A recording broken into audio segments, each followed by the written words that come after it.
Human cycle பயில்வதற்காக நம் அனைவரையும் இந்த இணையதளத்தின் மூலம் ஒருங்கிணைத்து இந்த நல்ல வாய்ப்பினை நமக்கெல்லாம் அருளியுள்ள பகவானுக்கும் ஸ்ரீ அன்னைக்கும் நமது நன்றியையும் வணக்கத்தையும் அவர்களது பொற்பாதங்களில் சமர்ப்பிப்போம். இத்தருணத்தில் நம் மனதில் எழும் ஒவ்வொரு எண்ணத்தையும், இங்கு நாம் பேசும் ஒவ்வொரு வார்த்தையையும் அவர்களுக்கு காணிக்கையாக சமர்ப்பிப்போம். அனைவருக்கும் மாலை வணக்கம். இந்த ஹியூமன் சைக்கிளில் நம்ம சாப்டர் 2 பார்த்து கொண்டிருக்கின்றோம். அதனுடைய தலைப்பு the age of individualism and reason. போன செஷனில் பேராகிராஃப் 1, 2, 3 பார்த்தோம். இந்த செஷனில் நம்ம பேராகிராஃப் 4, 5, 6 பார்க்கலாம். பகவான் இந்த 4 நிலைகளாக குறிப்பிடுகின்றார். ஒவ்வொரு சமுதாயமுமே 4 நிலைகளை கடந்து வர வேண்டும். இந்த சிம்பாலிக் ஏஜ் என்பது சங்கேத அறிகுறிகளை அடிப்படையாக கொண்டது, எல்லாமே ஆழமான உட்கருத்துக்களை கொண்டது. அடுத்து வரக்கூடிய நிலை இந்த கன்வென்ஷனல் என்பது ஒரு இறுகிய அமைப்பு கொண்டதாகவும், எல்லாமே ஒரு வரையறுக்கப்பட்ட நிலையிலும் நீதிக்கு உட்பட்டதாகவும் இருக்கின்றது. அது என்னுடைய இறுகிய பிடியிலிருந்து ஒரு மாறுபாடாக வருவதுதான் அடுத்து வரப்போகும் இந்த இண்டிவிஜுவலிஸ்டிக் ஏஜ் என்பது. ஏனென்றால் அந்த கன்வென்ஷனல் ஏஜில் நிறைய தவறுகள் நடக்கின்றன. அந்த சிஸ்டம் செயலிழந்து விடுகின்றது. எந்த நோக்கத்திற்காக ஏற்படுத்தப்பட்டதோ அந்த நோக்கம் அங்கே பூர்த்தியாக விடுவது இல்லை. ஒரு அடிப்படையான உண்மையை தழுவி எதுவும் அமைக்கப்படுவதில்லை. ஆகையினால் இதெல்லாம் இந்த இண்டிவிஜுவலிசம் என்பது இவைகளெல்லாம் இந்த குறைகளிலெல்லாம் விடுபட்டு அந்த தனி மனிதனை விடுபடுவதற்காகத்தான் இந்த இயக்கம் தோன்றியது. ஏனென்றால் எல்லாமே அந்த பழைய கோட்பாடுகள், நியதிகள் எல்லாமே தங்களுடைய அந்த மகத்துவத்தை இழந்துவிட்ட நிலையில் இத்தகைய நிலை ஒவ்வொரு சமுதாயத்திற்கும் உருவாகின்றது என்று பகவான் குறிப்பிடுகின்றார். இண்டிவிஜுவலிசம் என்பது தனி நபரனை சார்ந்த அமைப்பு என்பது ஐரோப்பாவில் தான் அதனுடைய ஆரம்பம் துவங்கியது. ஐரோப்பிய வளர்ச்சிக்கு அது மிகவும் காரணமாக இருந்தது. ஐரோப்பிய நாடுகளினுடைய வளர்ச்சிக்கு இத்தகைய மனோபாவம் மிகவும் காரணமாக இருந்தது. கிழக்கத்திய நாடுகளில் அதனுடைய தாக்கத்தின் விளைவாகத்தான் இங்கு அத்தகைய இயக்கம் தோன்றியது. ஆனால் ஆரம்பம் மேற்கத்திய நாடுகளில் தான் தோன்றியது. மேலும் இந்த இண்டிவிஜுவலிஸ்டிக் ஏஜ் என்பது என்ன ஒரு அம்சம் காணப்படுகின்றது? எல்லாமே வெளிப்படையாக காணப்படும் உண்மைகள் வெளிப்படையாக காணப்படும் உண்மைகள், வெளிப்படையாக அமைக்கப்படும் கட்டமைப்புகள். அதன் அடிப்படையில் தான் அமைக்கப்பட்டதை ஒழிய அந்த உட்புறமாக காணப்படும் உண்மையின் அடிப்படையில் அமைக்கப்படவில்லை. எல்லாமே மேற்புறத்தில் அமைந்தனால் இருந்தாலும் அதனுடைய விளைவாக விஞ்ஞானத்தில் மிகுந்த வளர்ச்சியை ஐரோப்பா பெற்றது. என்ன காரணத்தினால ஐரோப்பாவில் இதனுடைய எழுச்சி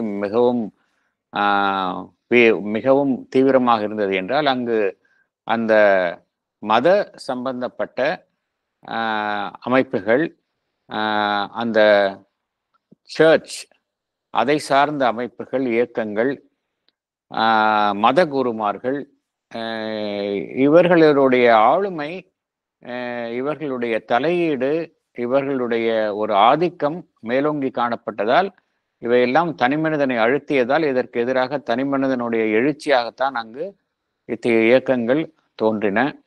அங்கு அந்த நிலையில் அந்த உண்மையை கண்டறிதல், இல்லை விஞ்ஞானபூர்வமான ஆராய்வு, இல்லை அறிவுபூர்வமான கண்டறிதல் என்பதெல்லாம் அப்பொழுது தடை செய்யப்பட்டன, அமுக்கி வைக்கப்பட்டன. எல்லாமே அரசியல் ரீதியாகவும் பார்த்தோம் அப்படின்னா ஒரு வெகு சிலருக்குத்தான் உரிமைகள் வழங்கப்பட்டன. பெரும்பாலோர் அமுக்கி வைக்கப்பட்ட நிலையில் சமுதாயத்தில் இருந்தனர். எல்லாமே யாரெல்லாம் சமுதாயத்தில் செல்வாக்கு நிறைந்தவர்களாக இருந்தார்களோ அவர்கள்தான் அனைத்து உரிமைகளையும் கொண்டவர்களாக இருந்தனர். எவரெல்லாம் வந்து அந்த செல்வாக்கு உடைய இல்லாதவர்களாக இருந்தார்களோ அவர்களெல்லாம் பார்த்தோம் என்றால் அவர்களெல்லாம் சமுதாயத்தில் ஒரு கீழ்நிலையில் இருந்தனர். அவர்களுடைய உரிமைகள் எல்லாம் மறுக்கப்பட்டன. இதற்கு எதிராகத்தான் ஐரோப்பாவில் இந்த தனிமனித எழுச்சி என்பது ஏற்பட்டது. தனிமனித எழுச்சி என்பது அனைத்தையுமே அது ஒரு சோதனைக்கு உட்படும் இயக்கமாக இருந்தது. கடவுளால் கூறப்பட்ட கட்டளைகள் என்று கூறப்பட்ட அனைத்தையும் அல்லது எவையெல்லாம் ஒரு புனித நூல்களாக கருதப்படுகின்றதோ, எந்த கருத்துக்கள் எல்லாம் மறுக்கப்படாத இறைவனின் தரப்பிலிருந்து தரப்பட்டதாக கூறப்பட்டதோ அவைகளை எல்லாமே இந்த தனிமனித எழுச்சி என்பது கேள்வி கேட்டது. அப்படியே ஏற்றுக்கொள்ளவில்லை. அதனுடைய உண்மைத்தன்மையை குறித்து கேள்வி கேட்டது. எவையெல்லாம் தன்னுடைய அந்த உண்மையினுடைய பார்வைக்கு புறம்பாக இருந்ததோ அவைகளை எல்லாம் இந்த தனிமனித எழுச்சி இயக்கங்கள் ஏற்றுக்கொள்ளவில்லை. ஆகையினால் இந்த இயக்கங்களை வந்து அந்த பழைய அமைப்பினை கொண்ட சமுதாயம் எதிர்த்தது. இவைகளை வந்து தடை செய்தது, அழிக்க முற்பட்டது. இந்த நிலையில்தான் இந்த தனிமனித எழுச்சி என்பது ஆரம்பித்தது. இப்பொழுது மேற்கொண்டு பார்க்கலாம் எப்படி இந்த தனிமனித எழுச்சி என்பது ஐரோப்பாவில் துவங்கியது. அதே சமயம் இந்த கிழக்கத்திய நாடுகளில், இப்போ குறிப்பாக இந்தியாவில் இதனுடைய அந்த எழுச்சி தோற்றம் எவ்வாறு தோன்றியது என்பதை நாம் மேற்கொண்டு பார்க்கலாம். பேராகிராஃப் 4 அதற்குள்ளே செல்லலாம்.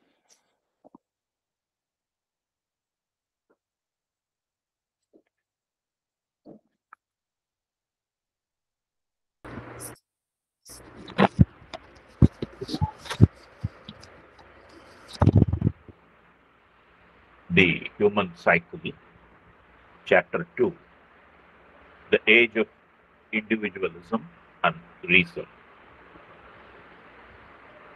Paragraph 4.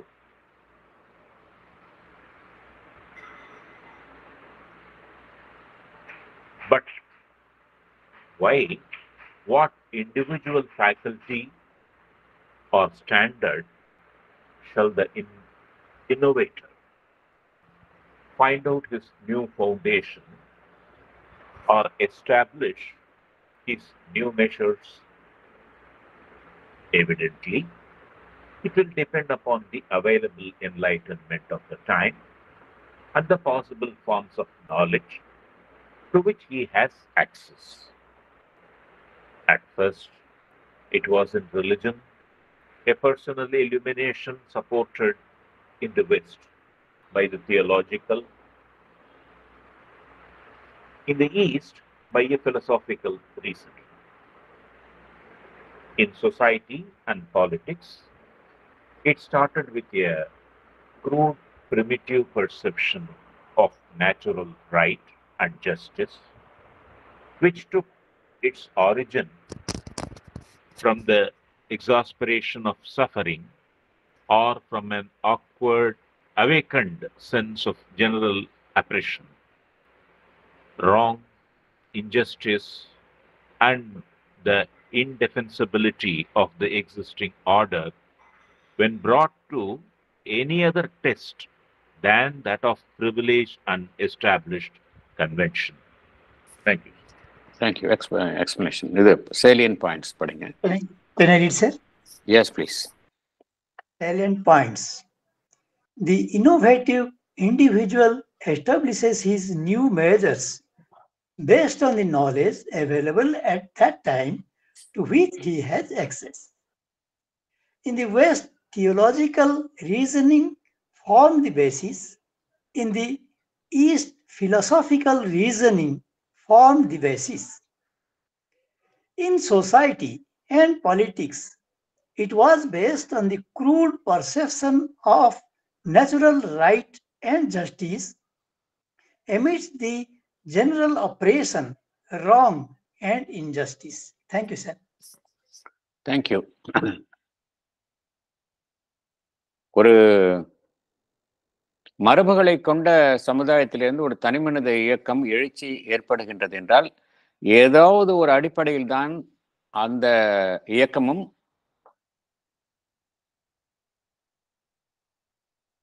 அமைய வேண்டும். ஏதோ ஒரு உண்மை, ஏதோ ஒரு லட்சியம், இதை குறித்து தான் அமையணும். ஒரு இயக்கம் அப்படின்னு வந்தாலே அது ஏதோ ஒரு லட்சியத்தை ஒட்டியோ ஏதோ ஒரு உண்மையை ஒட்டியோ தான் அது அமையணும். அதுக்கு முந்தைய சமுதாயம் என்பது மரபுகள், கோட்பாடுகள், இறுகிய விதிகள் இதை ஒட்டி அமைந்த ஒரு சமுதாயமாக இருந்தது, கன்வென்ஷனல் டைப்ல. இந்த இண்டிவிஜுவல் டைப்ல ஏதோ ஒரு உண்மையை நம்பித்தான் அமைய வேண்டும். அப்ப அந்த சமயத்துல அதற்கு என்ன அருகாமையில் எந்த கருத்துக்கள், எந்த உண்மைகள் இருக்கின்றனோ அதை ஒரு அடிப்படையாக வைத்துக் கொண்டுதான் இயக்கங்கள் எல்லாம் அமைந்தன. எது எதையெல்லாம் கண்டு நான் எதிர்க்கின்றேனோ அதில் உள்ள கருத்துக்களை ஓரளவு எடுத்துக்கொண்டு அதன் அடிப்படையிலிருந்து தான் இந்த தனிமனித தனிமனித இயக்கங்கள் என்பது அதை ஒட்டிதான் இயங்க ஆரம்பித்தன. அதை அடிப்படையாக கொண்டுதான் ஆரம்பித்தன. அப்ப என்ன அவைலபிளா இருக்கோ, எந்த விஷயங்கள்லாம்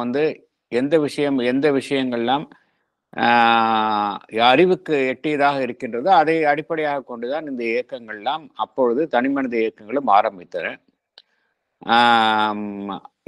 ஐரோப்பில் வெஸ்ட்ல பார்த்தோம் அப்படின்னா, மேற்கத்திய நாடுகள்ல பார்த்தோம் அப்படின்னா, ஈவன்தோ அந்த அப்ரெசிவ் கிறிஸ்டியானிட்டி, அந்த ஒரு அடக்குமுறை, அதற்கு எதிராக இந்த இயக்கங்கள்லாம் தோன்றினாலும் இந்த தனிமனித இயக்கங்கள் எதை அடிப்படையாக கொண்டு அமைந்தன என்றால் அந்த தியாலஜி, அதில் உள்ள கருத்துக்களை வைத்துக்கொண்டுதான் இவைகள் அதிலிருந்து மாறுபட்டு இந்த இயக்கங்கள் எல்லாம் தோன்றின. ஃபார் எக்ஸாம்பிள் பார்த்தோம் அப்படின்னா, ஒரு மேஜர் டிபார்ச்சர் பார்த்தோம் அப்படின்னா, இந்த கேத்தலிக் மூவ்மெண்ட்லேருந்து ப்ராட்டஸ்டன்ட் மூவ்மெண்ட் என்பது ஒரு மேஜர் மூவ்மெண்ட். கேத்தலிக் இயக்கத்துல என்னென்ன குறைபாடுகள்லாம் இருந்ததோ அதை களையும் வண்ணம் தான் அதுவும் ஒரு எழுச்சியாகத்தான் ஏற்பட்டது. ஸோ பேஸ் எல்லாத்துக்கும் பார்த்தோம்னா ஏதோ ஒரு கருத்து, அதற்கு ஒட்டிய எதிர்ப்பான கருத்து என்ற ரீதியில் தான் இது அமைந்தது. எல்லா சமுதாயத்திலும் இப்படிதான் அமைந்தது. வெஸ்ட்ல அந்த தியாலஜி, கிறிஸ்டியன் தியாலஜி, மத ரீதியான கோட்பாடுகள் அடிப்படையில் தான் இந்த தனிப்பட்ட ஒரு அறிவு எதன் அடிப்படையில் அமைந்தது என்றால் இந்த வெஸ்டர்ன் தியாலஜி. ஈஸ்ட்ல பார்த்தோம் அப்படின்னா, கிழக்கத்திய நாடுகள்ல பார்த்தோம் அப்படின்னா எதுக்கு முக்கியத்துவம் தரப்பட்டது என்றால் இந்த பிலசாபிக்கல் ரீசனிங். அதாவது ஒரு உயர் சிந்தனையை அடிப்படையாக கொண்டு தத்துவ கோட்பாடுகள் இதன் அடிப்படையாக கொண்டு எழுந்த ஒரு அமைப்பு. இந்தியாவில் பார்த்தோம் அப்படின்னா புத்திசம், அதை ஒட்டிய வந்த கருத்துக்கள், அப்புறம் எகைன் வேரியஸ் பிலசாபிக்கல் சிஸ்டம்ஸ் இந்தியாவில் தோன்றியது. கிட்டத்தட்ட 6 மேஜர் பிலசாபிக்கல் ஸ்கூல்ஸ், 6 விதமான தத்துவ ரீதியான தத்துவ கோட்பாடுகளை கொண்ட அமைப்புகள் மேஜர் 6 டைப்ஸ் தோன்றின. இதெல்லாம் எப்போ தோன்றியது என்றால் the later part of the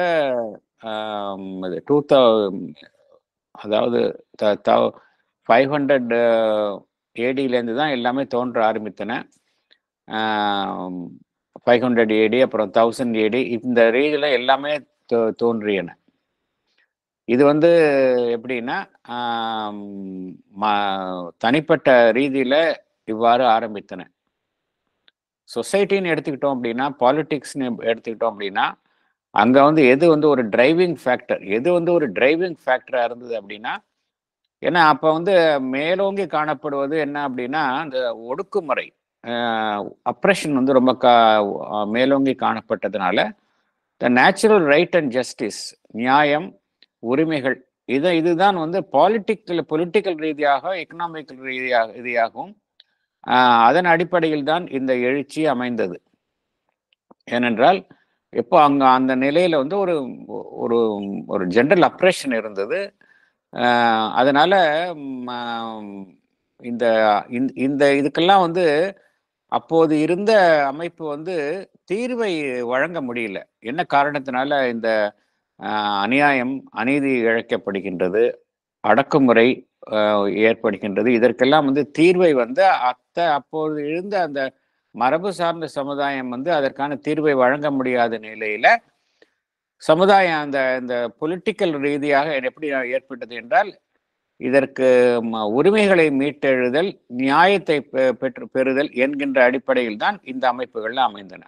ஆகையினால் பகவான் இங்க 3 விதமாக கூறுகின்றார். வெஸ்ட்ல வந்து தனிப்பட்ட இண்டிவிஜுவல் இலுமினேஷன் என்பது அந்த தியாலஜியை பேஸ் பண்ணி அமைந்தது. அதை பேஸா வைத்து கொண்டு அமைந்தது. ஈஸ்ட்ல வந்து பிலசாபிக்கல் ரீசனிங் அதை அடிப்படையாக அமைத்துக் கொண்டு இந்த தனிமனித ரீதியான ஒரு ஒரு இயக்கம் என்பது இயக்கங்கள் ஆரம்பித்தன. அப்புறம் பொலிட்டிக்கலா வந்து இது மாதிரி அதாவது இந்த ரைட் அண்ட் ஜஸ்டிஸ் எல்லாருக்கும் வரணும், அந்த நோக்கத்தை கொண்டு இந்த இயக்கங்கள் எல்லாம் ஆரம்பித்தன அப்படிங்கிறார். அடுத்தது போகலாம். The religious motive led at first. The social and political, moderating itself after the swift suppression of its first crude and vehement movements, took advantage of the upheaval of religious reformation, followed behind it as a useful ally, and waited its time to assume the lead when the spiritual momentum had been spent, and perhaps by the very force of the secular influences it called to its aid, has missed its way.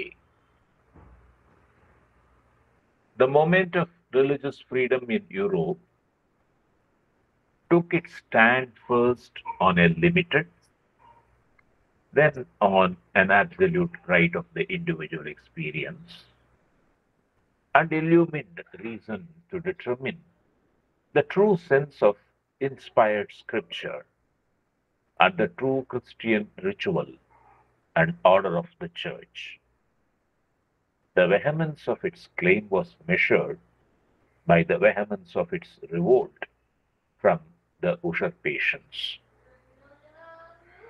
pretensions, and brutalities of the ecclesiastical power, which claimed to withhold the scripture from general knowledge and impose by moral authority and physical violence its own arbitrary interpretation of sacred writ, if not indeed another and substituted doctrine on the recalcitrant individual conscience. Thank you. Salient points கொடுக்குறீங்களா?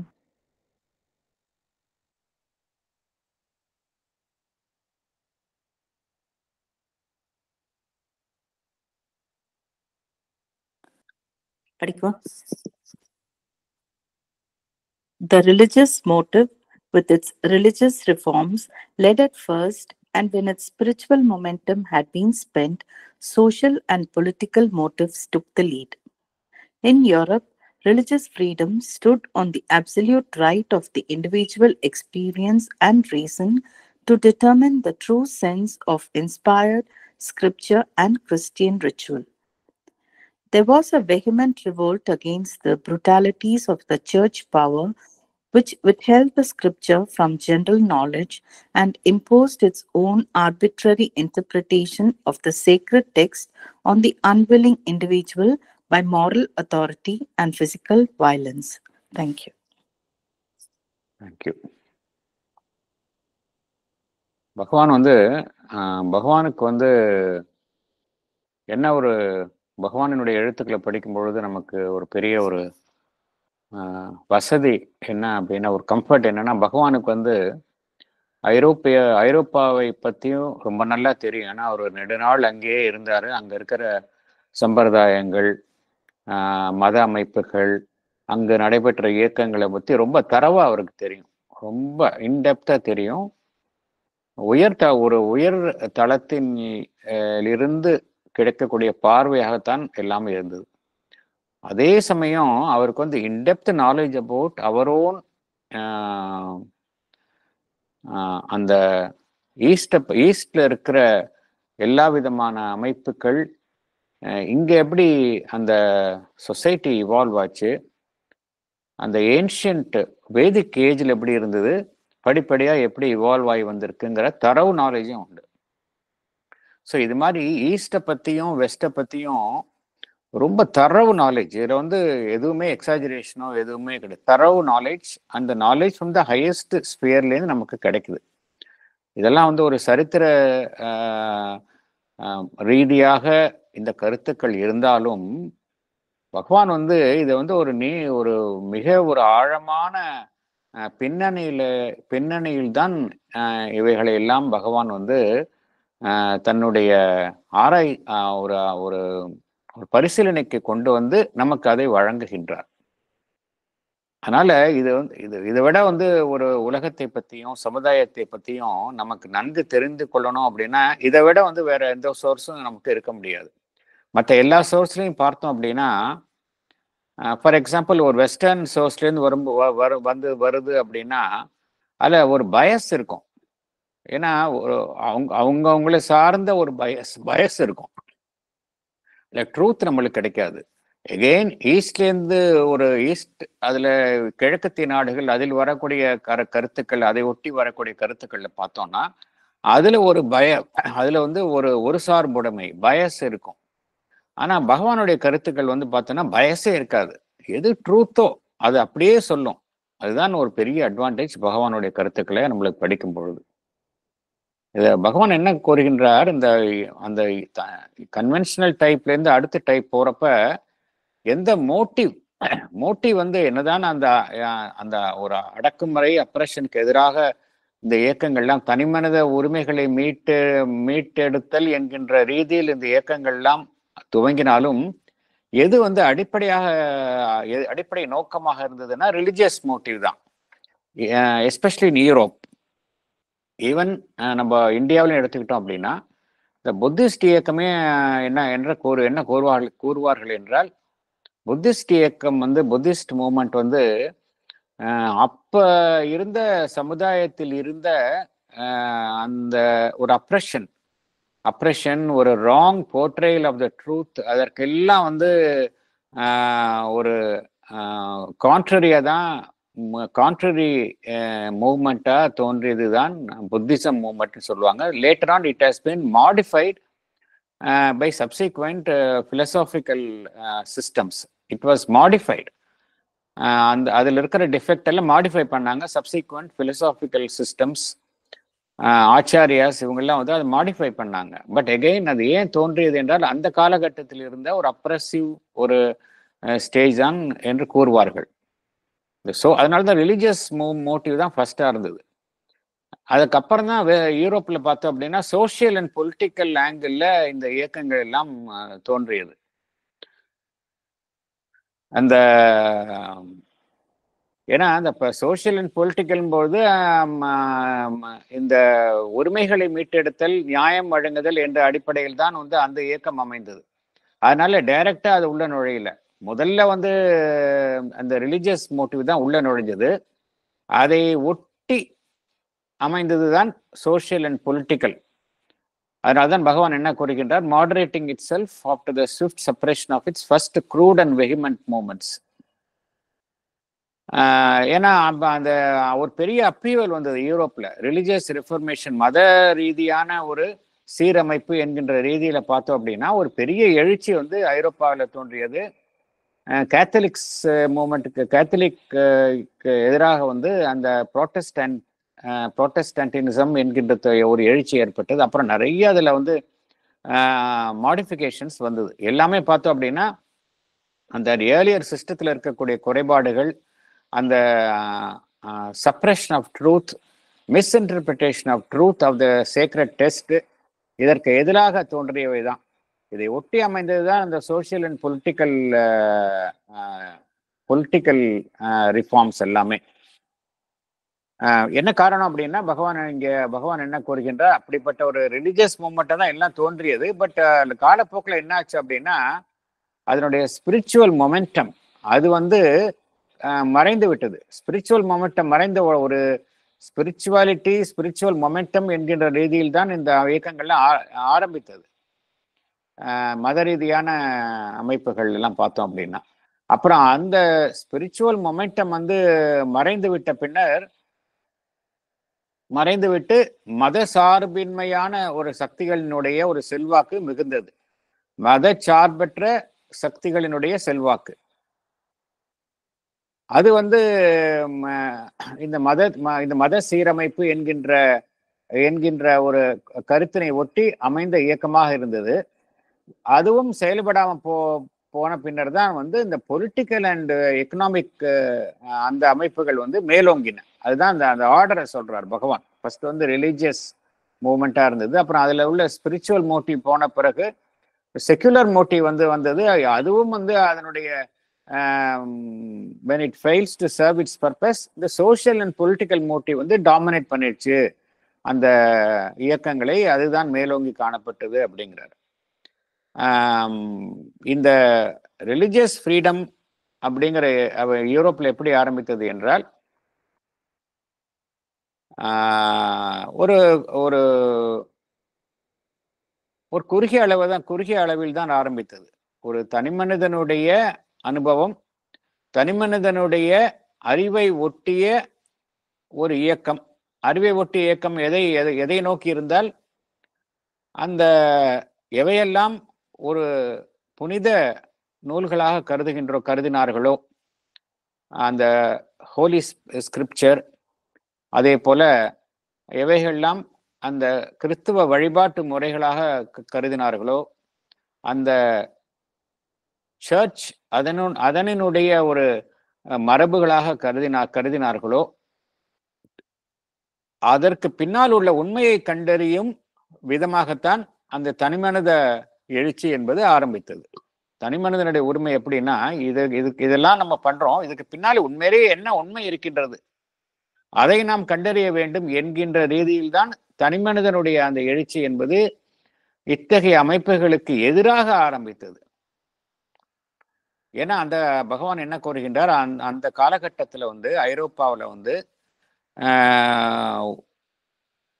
யூசர்பேஷன்ஸ் அப்படின்னா உரிமைகளை, மற்றவர்களுடைய பொசஷன்ஸை வந்து நம்ம வந்து ஆக்கிரமிக்கிறது, பிரிட்டென்ஷன்ஸ் ஒரு பொய்மை, ப்ரூட்டாலிட்டிஸ் ஒரு கொடூரம், ஒரு வன்முறை, இதெல்லாம் வந்து எவைகளினால்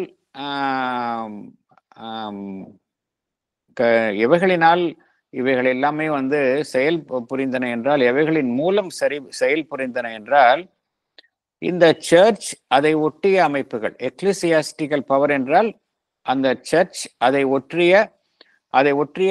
ஒட்டி செயல்படும் சக்திகள். அவைகள் என்ன செய்தன, இது மாதிரி ஒரு வன்முறையை அந்த சமுதாயத்தின் மீது வன்முறையை அவைகள் வந்து நிறைவேற்றின. என்ன நடைபெற்றது என்றால், அந்த தன்னுடைய அந்த அதிகாரபூர்வமான அந்த அத்தாரிட்டி, அதே போல இந்த பிசிக்கல் வயலன்ஸ், இவைகளை எல்லாமே வந்து மனித சமுதாயத்தின் மேல் கட்டவிழ்த்து விட்டன. அதே போல அந்த எவைகளை எல்லாம் புனித நூல்களாக கருதப்படுகின்றனவோ அதில் உள்ள உண்மைகளை தனக்கு தோன்றிய வண்ணம் அவைகளை பொதுமக்களின் மேல் திணித்தன. ஏனென்றால் அந்த தனிமனிதனுடைய ஒரு எண்ணம், சிந்தனை என்பது இவைகளை எல்லாம் ஏற்றுக்கொள்ளவில்லை. இருந்தாலும் ஒரு ஏற்றுக்கொள்ளாத ஒரு தனிமனித மனதின் மீதும் சிந்தனையின் மீதும் இத்தகைய கருத்துக்கள் திணிக்கப்பட்டன. இதற்கு எதிராகத்தான் வந்து இந்த தனிமனிதனுடைய எழுச்சி என்பது ஐரோப்பாவில் ஏற்பட்டது என்று பகவான் கூறுகின்றார். அடுத்தது போகலாம் நம்ம.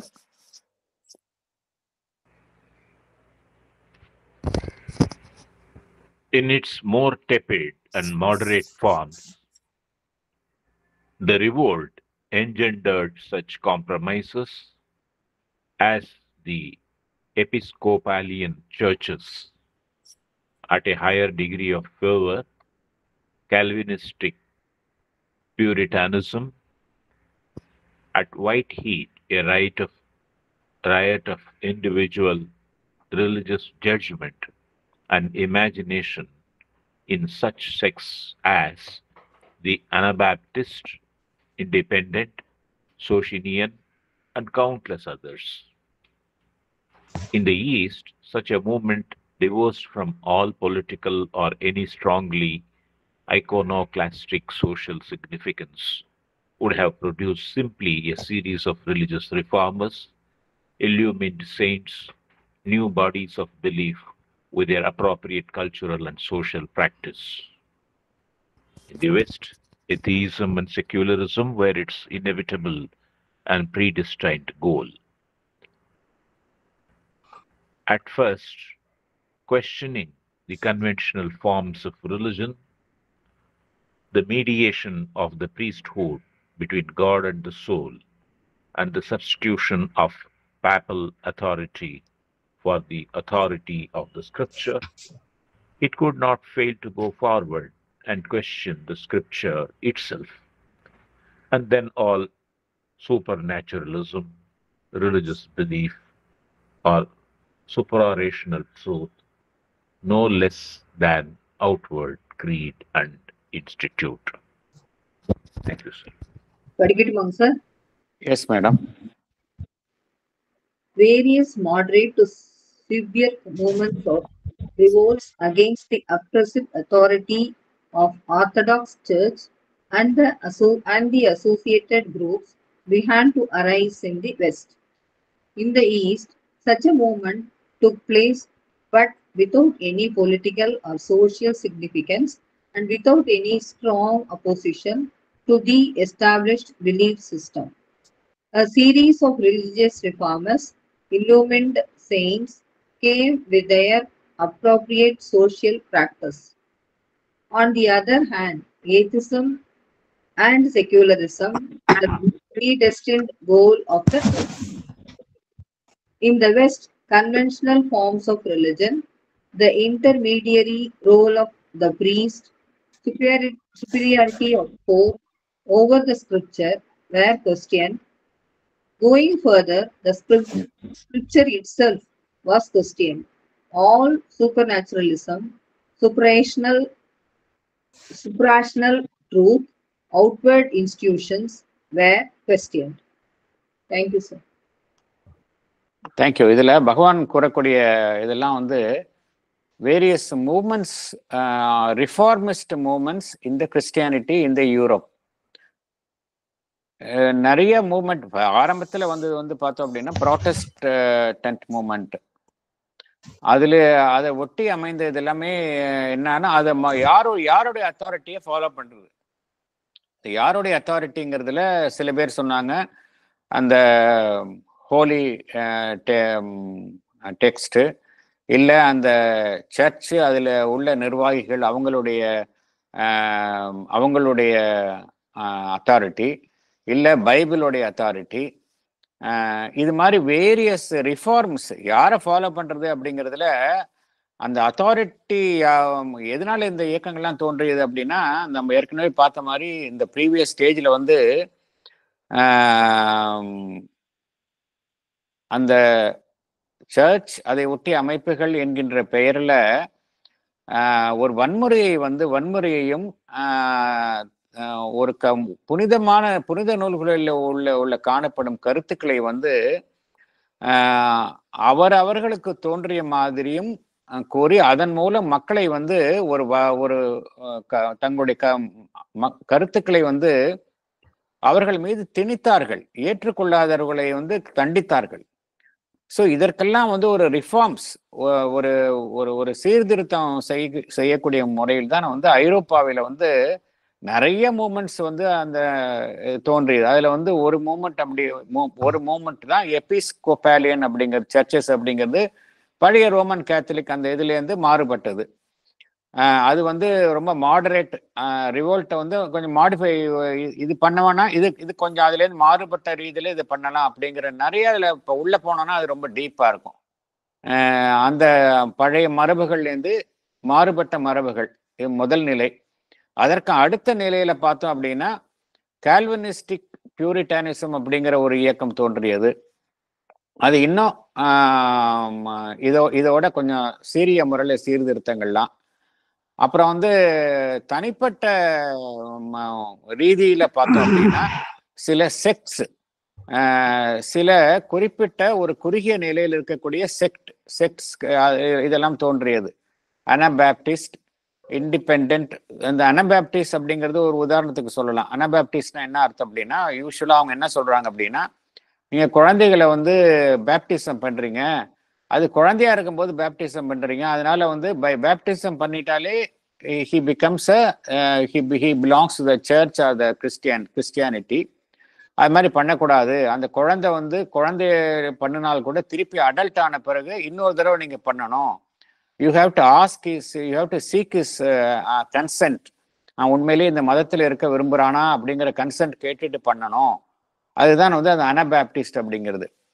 பழைய ட்ரெடிஷ்னல் மெத்தட்லேருந்து மாறுபடுவது. இது மாதிரி வேரியஸ் இண்டிபெண்ட்ங்கிறது ஒரு மூமெண்ட்டு, சாசினியன் அப்படிங்கிறது மூமெண்ட், ஏதாவது கவுண்ட்லெஸ் அதர்ஸ். இதெல்லாம் வந்து பகவான் வந்து நமக்கு வந்து various degrees of modifications, reformist movement வந்து எப்படி அந்த மத ரீதியாக மேற்கத்திய நாடுகளில் ஏற்பட்டது அப்படிங்கிறார். இது வந்து மேற்கத்திய நாடுகள்ல. ஈஸ்ட்ல எப்படி வந்தது அப்படின்னா, ஈஸ்ட்ல வந்து ஒரு பெரிய ஒரு மாறுதலை பார்க்கின்றோம். ஈஸ்ட்லயும் வந்து இந்த ரிஃபார்ம்ஸ் எல்லாம் ஏற்பட்டது. ஆனா இங்க வந்து அதனுடைய தாக்கம் வந்து அரசியல் ரீதியாகவோ அல்லது ஒரு ஏற்கனவே ஏற்றுக்கொள்ளப்பட்ட நம்பிக்கைகளை வலுவாக தகர்க்கும் வண்ணமாகவோ அமையவில்லை அப்படிங்கிறார். கிழக்கத்திய நாடுகள், அதான் கிழக்கத்திய நாடுகள் எஸ்பெஷலி இந்தியாவில் பார்த்தோம் அப்படின்னா, ஒரு பெரிய அரசியல் ரீதியாக மாற்றங்களை உண்டு பண்ணியோ அல்லது ஏற்கனவே தீர்மானிக்கப்பட்ட அமைக்கப்பட்டுள்ள மரபுகளை வன்மையாக எதிர்க்கும் வண்ணமோ இத்தகைய இந்த ரிஃபார்ம்ஸ், இந்த சீர்திருத்தங்கள் அமையவில்லை அப்படிங்கிறார். அமையவில்லை இந்த சென்ஸ், ஏன்னா இங்க வந்தவங்க எல்லாம் வந்து ஒரு பெரிய உயர்நிலையில வந்ததுனால அவங்க வந்து ஒரு மாடரேட்டா எல்லாத்தையும் கொண்டு போயிட்டாங்க. In the East, such a movement divorced from all political or any strongly iconoclastic social significance would have produced simply a series of religious reformers. நிறைய வந்தாங்க. இந்த சீர்திருத்தம், மத சீர்திருத்தம் என்கின்ற நோக்கத்தை கொண்ட அடிப்படையில் நிறைய ஆன்மீக ஞானிகள் தோன்றினார்கள், இல்லுமினேட் சயின்ஸ். அவங்களை ஒட்டி ஒரு கல்ச்சுரல் அண்ட் சோசியல் பிராக்டிஸ், அந்த மரபுகளை அவர்கள் எல்லாம் கொண்டு வந்தார்கள். ஆனா மேற்கத்திய நாடுகளில் எது வந்து ஒரு பிரதானமான ஒரு நோக்கமாக கருதப்பட்டது என்றால் ஏத்தியிசம் அண்ட் செக்யுலரிசம், அதாவது கடவுள் மரபுத்தன்மையும் மத சார்பின்மையும் தான் வந்து தீர்மானிக்கப்பட்ட லட்சியங்களாக அங்கு மேலோங்கி இருந்தன வெஸ்ட்ல. ஈஸ்ட்ல அந்த அளவுக்கு இல்லை என்று பகவான் குறிப்பிடுகின்றார்.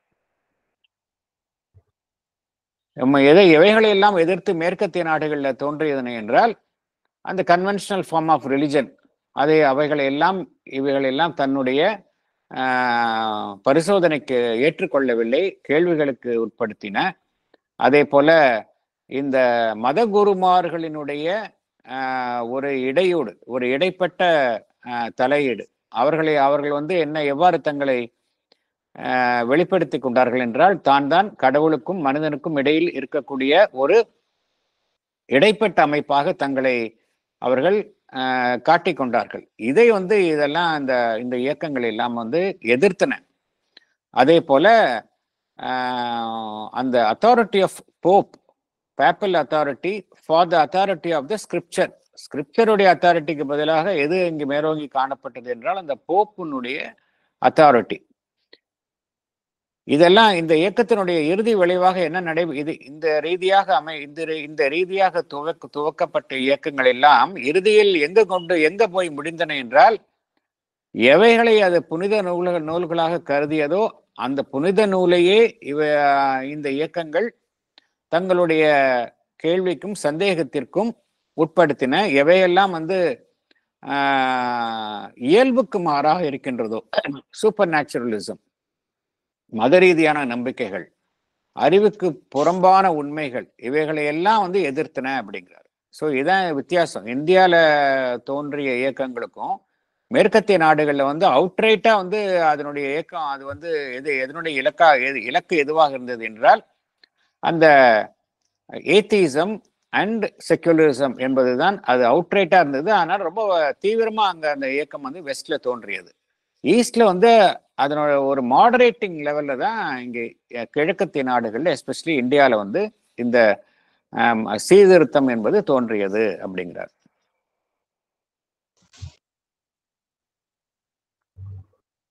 அடுத்தது போகலாம்.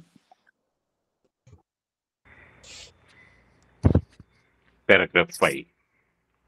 For eventually, the evolution of Europe was determined less by the Reformation than by the Renaissance.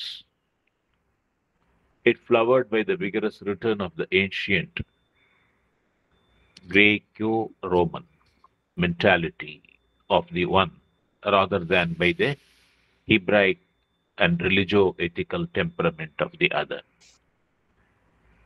The Renaissance gave back to Europe, on one hand, the free curiosity of the Greek mind, its eager search for first principles and rational laws, its delighted intellectual scrutiny of the facts of life by the force of direct observation and individual reasoning. On the other, the Roman's large practicality and his sense for the ordering of life in harmony with a robust utility and the just principles of things. Thank you. Sir, படிக்கலாமா? Yes, படிங்க. Salient points. Evolution of Europe was determined more by Renaissance than by Reformation. The Renaissance was powerfully influenced by Greco-Roman mentality rather than by the Hebraic, that is Jewish, religio-ethical temperament.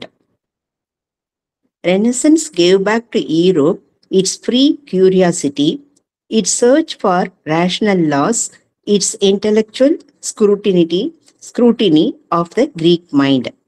It also gave the Romans practicality, harmonious ordering of life. Thank you, sir. Thank you.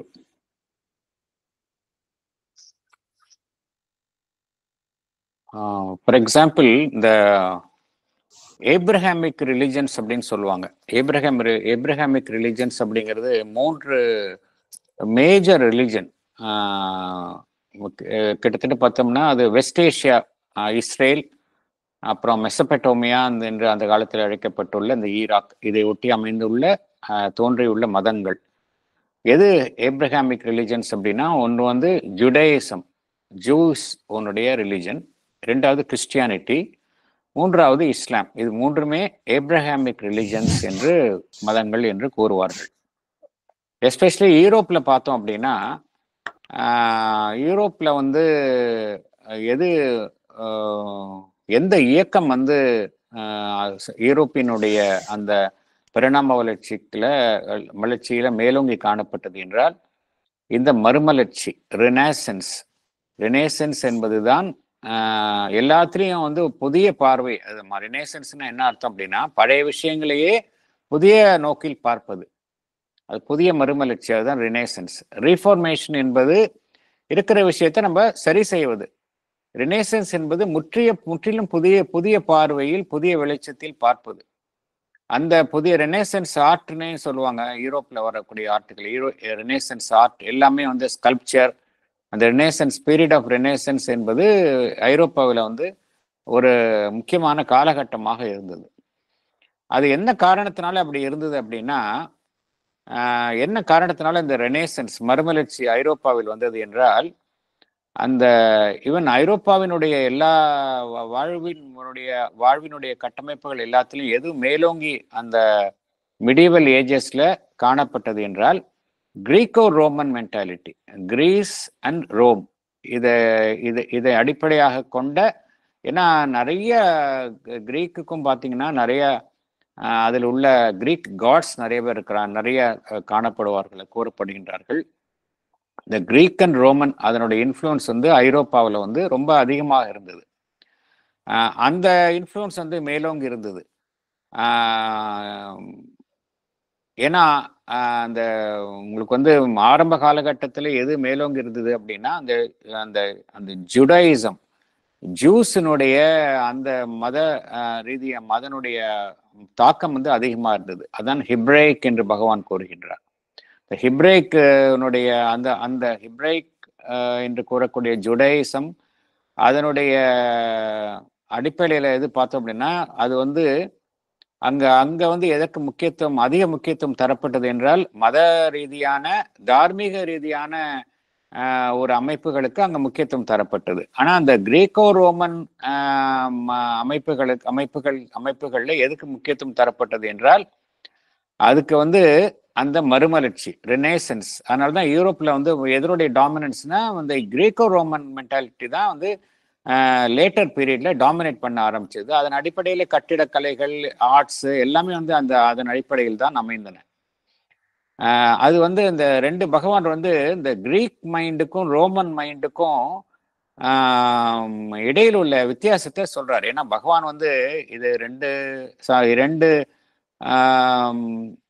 சமுதாயங்கள் குறித்தும் ரெண்டு cultures குறித்தும் வந்து பகவானுக்கு வந்து நன்று ஆழ்ந்த அறிவு உண்டு. பகவானுக்கு வந்து நாலேஜ் ஆஃப் கிரீக்கும் உண்டு. அந்த கிரீக்ல உள்ள மிகப்பெரிய இலக்கியங்களை அவர் ஒரிஜினல் கிரீக்லே படித்துள்ளார். அதே போல லாட்டின்லயும் பகவானுக்கு வந்து ஆழ்ந்த ஞானம் உண்டு. லாட்டின்ல இருக்கக்கூடிய எழுத்துக்களையும் படித்துள்ளார். அதனால அவங்க அந்த இரண்டு சமுதாயங்களிலும் இருக்கக்கூடிய ஒட்டி அமைந்துள்ள அந்த நாகரிகத்தை பத்தி ரொம்ப ஆழ்ந்த ஞானம் வந்து பகவானுக்கு உண்டு. பகவான் என்ன கூறுகின்றார், அந்த கிரேக்க மனம் கிரீக் மைண்ட் அதனுடைய ஒரு முக்கியமான அம்சம் எதுவாக காணப்படுகின்றது என்றால், ஒன்றை புதிதாக கண்டறிய வேண்டும் என்கின்ற ஆவல், ஃப்ரீ கியூரியாசிட்டி. எல்லாத்தையும் ஒரு புதிய உண்மைகளை கண்டறிய வேண்டும் என்கின்ற ஆவல். இந்த ஃப்ரீ கியூரியாசிட்டி, இதுதான் வந்து ஐரோப்பாவினுடைய முன்னேற்றத்திற்கு அடித்தளமாக அமைந்தது அப்படிங்கிறார். ஏன்னா அதனுடைய எல்லாமே வந்து ஒரு அறிவுபூர்வமான அமைக்கப்பட்டுள்ள விதிகள். அதே போல எல்லாத்தையுமே வந்து ஒரு புத்தியினுடைய அடிப்படை கொண்டு எல்லா உண்மைகளையும் கண்டறிவது, வாழ்வினுடைய உண்மைகளை கண்டறிவது, தனிப்பட்ட அறிவு அதனுடைய செயல்பாடிற்கு முக்கியத்துவம் தருவது, இதெல்லாம் வந்து அந்த கிரேக்க மனம் இதன் அடிப்படையில் தான் செயல்படும் அப்படிங்கிறார். வேறஸ் இந்த ரோமன் மென்டாலிட்டிக்கு வந்து அவர்களுடைய சுபாவம் எவ்வாறு இருந்தது என்றால், சமுதாயத்தை வந்து எல்லாத்தையும் வந்து ஒரு ஆர்டர்ல வைக்கிறது, ஒரு ஒத்திசைவோடு கூடிய ஒரு ஆர்டர்ல சமுதாயத்துல வந்து எல்லாரும் பயன்பட வேண்டும், சமுதாயத்தினுடைய உபயோகத்திற்காக எல்லாத்தையும் சரியான முறையில் ஒழுங்கான முறையில் அமைக்க வேண்டும் என்கின்ற அந்த ஒரு அமைப்பு. இது வந்து ரோமன் மென்டாலிட்டி. இந்த இரண்டுமே வந்து ஐரோப்பாவிற்கு வளர்ச்சியில வந்து மிகுந்த பங்கு கொண்டன என்று பகவான் குறிப்பிடுகின்றார். இதற்கு நம்ம சொல்லலாம், நமக்கெல்லாம் வந்து ஒரு பெரிய ஒரு பெனிஃபிட் என்ன அப்படின்னா, நமக்கு வந்து எஸ்பெஷலி இந்த வெஸ்டினுடைய ஒரு மிகச்சிறந்த ஒரு கல்ச்சரும் ஈஸ்டினுடைய ஒரு மிகச்சிறந்த கல்ச்சரும் நமக்கு வந்து பகவான் அண்ட் மதர் இவங்க ரெண்டாலும் வெளிப்படுத்தப்பட்டுள்ளது. ஏன்னா மதர் வந்த பிறகுதான் வந்து எல்லாத்துலேயும் வந்து ஒரு ஆர்டரை கொண்டு வந்தாங்க. எல்லாத்துலேயும் வந்து ஒரு ஆர்டர், ஒரு டிசிப்ளின். அதெல்லாம் இந்த ஐரோப்பாவில் பகவான் சொல்லக்கூடிய இந்த கலாச்சாரத்தை ஒட்டி அமைந்துள்ளது. ஆசிரமத்தில் பார்த்தோம் அப்படின்னா கிட்டத்தட்ட 100க்கும் மேற்பட்ட டிபார்ட்மெண்ட்ஸ் இருந்தன. மதர் வந்து எல்லாத்துக்கும் ஒரு ஒழுங்கு, ஒரு கட்டமைப்பு, அந்த ஒழுங்கின் அடிப்படையில் தான் இன்னும் அங்கே எல்லா பணிகளும் நடைபெற்று கொண்டிருக்கின்றன. அந்த ஒழுங்கு டிசிப்ளின் இல்லை அப்படின்னா மதர் வந்து ரொம்ப இம்பார்ட்டன்ஸ் கொடுத்தாங்க அந்த டிசிப்ளினுக்கும் ஒழுங்குக்கும். பட் நம்மளுடைய ஒட்டுமொத்த சமுதாயம் அப்படின்னு எடுத்துக்கொண்டாலும் நமக்கு நம்ம வந்து ஐரோப்பாவை ஒப்பிடும் பொழுது, வளர்ந்த நாடுகளை ஒப்பிடும் பொழுது நம்ம இந்தியாவில் வந்து அந்த டிசிப்ளின் என்பது இல்லை. சமுதாயத்தில் டிசிப்ளின், அந்த ஒழுங்கு கட்டமைப்பு அது வந்து நமக்கு இல்லை. அதைத்தான் பகவான் கூறுகின்றார். ஐரோப்பாவினுடைய அந்த பரிணாம வளர்ச்சிக்கு இந்த கிரேக்கோ ரோமன் மென்டாலிட்டி என்பது மிகவும் பயனுள்ளதாக இருந்தது என்று பகவான் குறிப்பிடுகின்றார். அது வந்து ஒரு மறுமலர்ச்சியை நோக்கிதான் மறுமலர்ச்சியினுடைய அடிப்படையாகத்தான் அமைந்ததை ஒழிய சீர்திருத்தம் என்கின்ற அடிப்படையை விட மறுமலர்ச்சி என்கின்ற ஒரு நோக்கத்தில் தான் அமைந்தது அப்படிங்கிறார். அடுத்தது போகலாம்.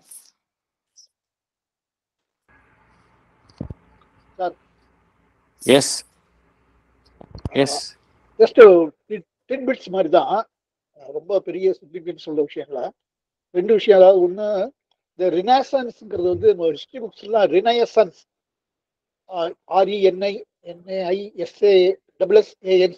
அப்படின்னு காலேஜ் புக்ஸ் எல்லாம் படித்தோம், ஞாபகம் எனக்கு. அது இது இப்போ ஆக்சுவலாக அது ரினேசன்ஸ்ங்கிறது தான் சரியான வேர்டு. ரெண்டுமே ஒண்ணுதான். அது சில சமயம் பகவான் வந்து யூஸ் பண்றது கொஞ்சம் இதா இருக்கு. அதே போல பகவான் வந்து ஜட்ஜ்மெண்ட்டுக்கு வந்து இருக்காது. JUDGMENTன்னு வரும். ஜட்ஜ்மெண்ட்னு இப்ப போடுறாங்க. பகவான் அது ஒரே வார்த்தை தான், ரெண்டும் ஒரே வார்த்தை தான்.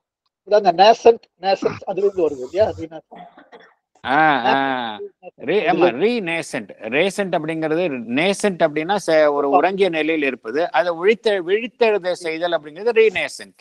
கரெக்ட். அப்புறம் இன்னொரு ரூட் அதுதான், நீங்க சொல்றது ரொம்ப கரெக்ட். அப்புறம் இன்னொன்னு, டூ இன் ரோமன்ஸ் டூ அப்படின்னு ஒரு ப்ராவர்ப், ஒரு இது இருக்கு இல்லையா? ஆமா, எங்க be a Roman when you are in Rome, be a Roman அப்படிமாங்க. அதுக்கேத்த மாதிரி ஆமா ஆமா ஆமா. அது வேற எந்த ஊரை வச்சும் அந்த இது வரலையே. ஆமா ஆமா. ஈவன் ஐரோப்பாவில பாத்தீங்கன்னா, ஐரோப்பாவில ஈவன் இப்ப இங்க நாங்க நிறைய இடத்துல இந்த இங்க இருக்கிற சில சமயம் சில டூரிஸ்ட் பிளேஸ், அங்க இருக்கிற சர்ச் எல்லாம் இந்த இங்கிலாந்துலயே பார்க்கும் பொழுது இங்க எல்லாமே அந்த காலத்துல ரோமனுடைய டாமினன்ஸ் தான் ஜாஸ்தி. அப்புறம் அவங்களுக்கும் இவங்களுக்கும் ஆங்கிலோ சாக்சன் ரேஸுக்கும் இந்த ரோமன்ஸுக்கும் இடையில போர்கள்லாம் நடந்திருக்கு. ரோமனுடைய அடிப்படையில் தான் கட்டிடங்கள்லாம் இங்கே நிறைய, அந்த காலத்து கட்டிடங்கள்லாம் அந்த அடிப்படையில் தான் அமைந்தது.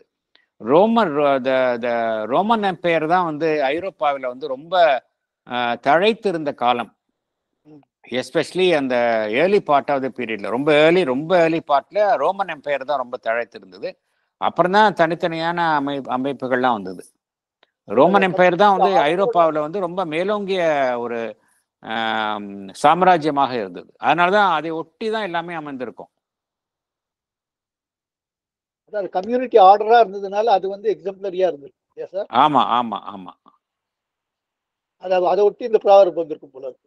ஆமா ஆமா, இருந்திருக்கலாம், ஒருவேளை இருந்திருக்கலாம். Thank you sir. Thank you sir. MKR sir ஏதோ சொல்ல வந்தீங்களா? இல்லமா, இல்ல. Okay okay okay okay. அடுத்தது போகலாமா? But both these tendencies were pursued with a passion, a seriousness, a moral and almost religious order which lacking in the ancient Greco-Roman mentality. Europe owed to her long centuries of Judeo-Christian discipline. It was from these sources that the individualistic age of Western society sought ultimately for that principle of order and control which all human society needs, and which more ancient times attempted to realize first by the materialization of fixed symbols of truth, then by ethical type and discipline, finally by infallible authority or stereotyped convention. Thank you. Thank you.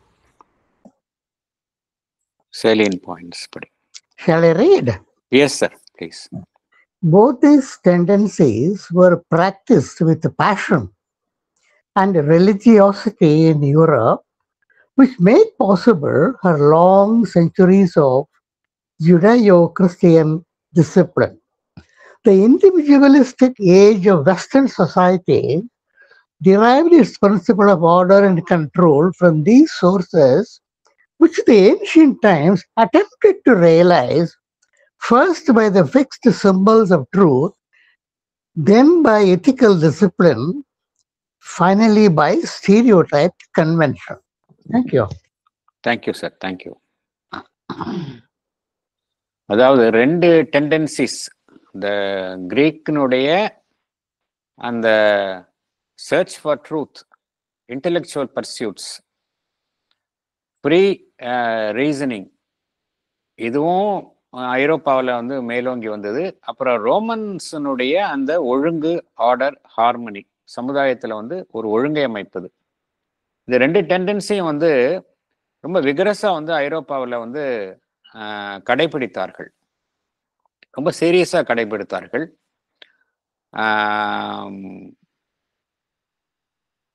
இதில் என்ன ஒரு பகவான் என்ன கூறுகின்றார், இந்த seriousness வந்து even இந்த Greco Roman மென்டாலிட்டிக்கு இல்லாமல் இருந்தது. கிரேக்கோ ரோமன் மென்டாலிட்டி ஒன்று தனியாக சிறந்ததாக இருந்த ஒழிய, இந்த ரெண்டும் கலந்த அமைப்பை வந்து ஒரு சீரியஸாக ஃபாலோ பண்ணணுங்கிற இயக்கம் வந்து ஐரோப்பாவில் பிற்காலத்தில் தோன்றியது அப்படிங்கிறார். இது வந்து இந்த சீரியஸ்னஸ் வந்து பண்டைய காலத்து கிரேக்க ரோம நாகரிகத்தை மனோபாவத்தில் அந்த அவங்களுடைய இதுல வந்து கேரக்டர்ல இல்லை அப்படிங்கிறார். Lacking in the ancient Greco Roman mentality அப்படிங்கிறார். இது எப்படி வந்தது, யூரோப்புக்கு வந்தது அப்படிங்கிறாரு. நம்ம ஏற்கனவே பார்த்த மாதிரி அந்த ஜுடாயிசம், அந்த ஜூயிஷ் ரிலிஜன், அதை ஒட்டி வந்த அந்த கிறிஸ்டியன் ஒரு கட்டுப்பாடு. ஆரம்பத்தில் நம்ம பார்த்தோம், எல்லாமே இந்த ஏப்ரஹாமிக் ரிலிஜன்ஸில் வந்து கிறிஸ்டியானிட்டி, ஜூயிஷம் அண்ட் இஸ்லாமிசம் ஒன்றாதான் வந்தது. ஆரம்பத்தில் வந்து கிறிஸ்டியானிட்டி வந்து எதனுடைய ஒரு செல்வாக்கில் இருந்தது அப்படின்னா அந்த ஜுடாயிசம், அந்த ஹீப்ரூ, இன்ஃபேக்ட் பைபிளே பார்த்தோம் அப்படின்னா அந்த ஹீப்ரூ லாங்குவேஜில் தான் ஆரம்பத்தில் எழுதினாங்க. அது ஜூஸினுடைய லாங்குவேஜ். ஜூஸுக்கு என்ன ஒரு பெரிய ஒரு விசேஷமான இதுன்னா பார்த்தோம் அப்படின்னா ஒரு எக்ஸலண்ட் டிசிப்ளின். அந்த டிசிப்ளின் எல்லாத்தையும் வந்து ஒரு கணக்கச்சிதமாக முடிக்கிறதுங்கிறது ஜூஸுக்கு நிகரானவர்கள் இந்திய அளவிலும் பார்த்தோம் அப்படின்னா யாருமே இல்லை. இஸ்ரேலுடைய ஒரு மிகப்பெரிய வளர்ச்சி காரணம் என்னன்னு பார்த்தோம் அப்படின்னா அவங்களுடைய எக்ஸ்ட்ராடினரி டிசிப்ளின். அது வந்து ஐரோப்பாவில் இருந்தது. அதோட அந்த கிரீக்கினுடைய இன்டெலெக்சுவாலிட்டி, ரோமனுடைய அந்த ஆர்டர் எல்லாம் ஒன்று சேர்ந்து ஐரோப்பாவினுடைய வளர்ச்சி வந்து அபரிமிதமாக இருந்தது அப்படிங்கிற எல்லாமே ஒரு ஒழுங்குல இருந்தது, ஒரு கண்ட்ரோல் இருந்தது, ஒரு மனித சமுதாயத்துக்கு எதையெல்லாம் தேவையோ அதெல்லாம் இருந்தது அப்படிங்கிறார். இதெல்லாம் வந்து பண்டைய காலத்துல வந்து இதையெல்லாம் அடைவதற்கு முயற்சித்தார்கள். அது எப்படி முயற்சித்தார்கள் என்றால், ஆரம்ப காலகட்டத்தில் எல்லாமே வந்து ஒரு ஃபிக்ஸட் சிம்பிள்ஸ் ஆஃப் ட்ரூத், அந்த சிம்பாலிக் ஏஜில் ஒரு ஃபிக்ஸட் சிம்பிள்ஸ் ஆஃப் ட்ரூத்தில் அவங்க அதை வந்து கொண்டு வரணும்னு முயற்சித்தார்கள். அப்புறமா வந்து எத்திக்கல் டைப் அண்ட் டிசிப்ளின், அது வந்து கன்வென்ஷனல் டைப்பல் ஏஜ்னு சொல்கிறோமே, ஒரு குறிப்பிட்ட நிர்ணயிக்கப்பட்ட அமைப்புகள், ஒரு விதி, அதன் மூலமாக கொண்டு வர வேண்டும் என்று முயற்சித்தார்கள். பின்பு பவர் மூலமா infallible authority or stereotyped convention, இவையெல்லாம் இவைகளின் மூலமாக அவைகள் இத்தகைய ஒரு ஒழுங்கை கொண்டு வர வேண்டும் என்று முயற்சித்தார்கள். ஆனால் இறுதியில் வந்து எப்படி ஐரோப்பாவில் நடைபெற்றது என்றால், இந்த Greco Roman influence backed by the Judaeo Christian discipline, இதன் மூலமாக ஐரோப்பாவில் வந்து இந்த ஒரு ஆர்டர் அண்ட் கண்ட்ரோல் இது வந்து மனித சமுதாயத்தில் உருவாகியது அப்படிங்கிறார். அடுத்தது போகலாம்.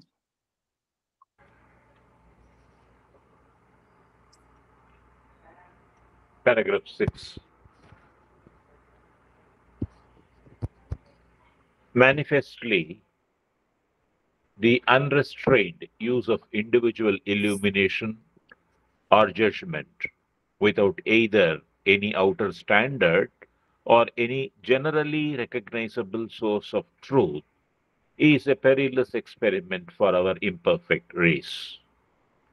It is likely to lead rather to a continual fluctuation and disorder of opinion than to a progressive unfolding of the truth of things.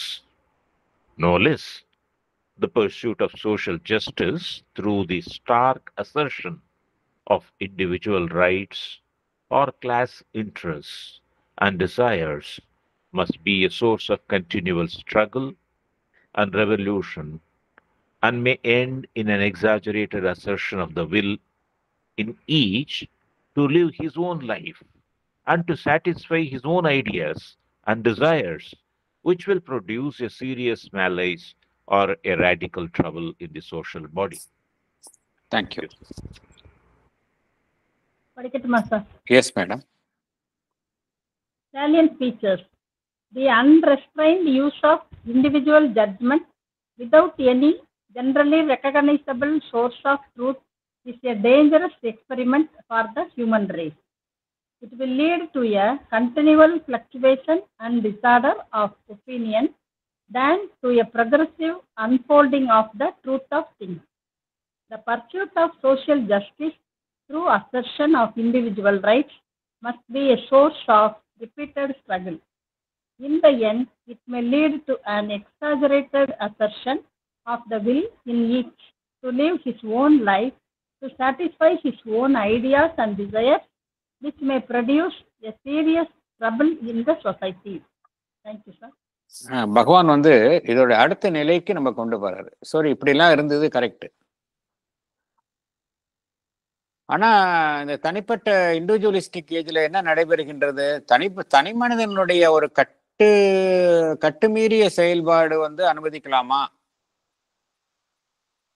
அன்ரெஸ்ட்ரெயின்டு use of individual illumination or judgement, அது வந்து எந்த விதமான கட்டுக்கும் அடங்காம ஒரு தனி மனிதனுடைய ஒரு அறிவு, அவனுடைய கணிப்பு, அதனுடைய செயல்பாடை நம்ம அனுமதிக்கலாமா? அதுக்கு வந்து வெளியில வந்து ஏதோ ஒரு அளவுகோல் இருக்கணும் இல்லையா? ஒரு சமுதாயத்தில் ஒரு அளவுகோலின் படிதான் ஒவ்வொருத்தரும் செயல்படணும். இல்லை எல்லோராலும் அங்கீகரிக்கப்பட்ட ஒரு உண்மை, அதன் அடிப்படையில் தான் ஒரு தனி மனிதனுடைய செயல்பாடும் ஒரு சமுதாயத்தில் இருக்கணும். அப்படி இல்லை அப்படின்னா வெறும் அன்ரெஸ்ட்ரெயின்டு யூஸ் ஆஃப் இண்டிவிஜுவல் எனக்கு தனி மனிதன், எனக்கு எல்லாம் பண்ணுவேன், எல்லா சுதந்திரமும் இருக்கின்றது, அப்படி நான் நினைக்கிறது தான் சரி அப்படிங்கிற நிலையில இருந்தோம் அப்படின்னா அது வந்து அந்த மனித குலத்திற்கு மிகவும் ஒரு ஆபத்தான ஒரு முயற்சியாக, ஒரு செயலாக முடிந்துவிடும் அப்படிங்கிறார். It is a perilous experiment for our imperfect race அப்படிங்கிறார் பகவான்.